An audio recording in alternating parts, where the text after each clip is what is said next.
Hello mga my guys!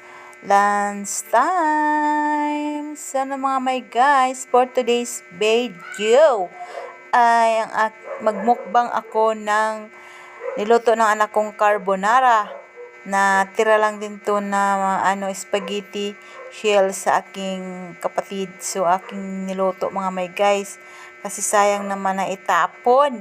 So ayan, nilutuan ay ginawa ng anak ko ng carbonara sauce.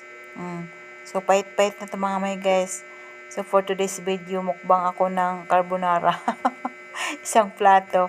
So kayo mga may guys, anong lunch nyo? Anong niluto nyong ulam? Ako kasi mga may guys, kung magluto ako ng ulam, magkano 150. Tapos, isang kainan lang namin. Itong tanghalian, ang ginawa ko, ito na lang mga tira-tira. Niluto ko para mamayang gabi na lang ako magluto ng ulam namin. Medyo dami-damihan ko ang luto ng ulam namin sa gabi kasi budget ako para kinabukasan may matira.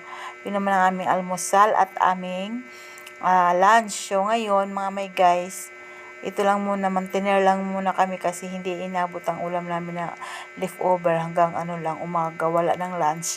So kaya ginawa na lang namin tong carbonara. So ayan mga may guys, kahit pa paano ko tipid-tipid ang aming ginawang sauce kaya nga walang pera, sayang ang 100. Kasi mamayang gahapon wala kaming pambili. So ayan, bumili ako worth of 100 na pang sauce nitong spaghetti.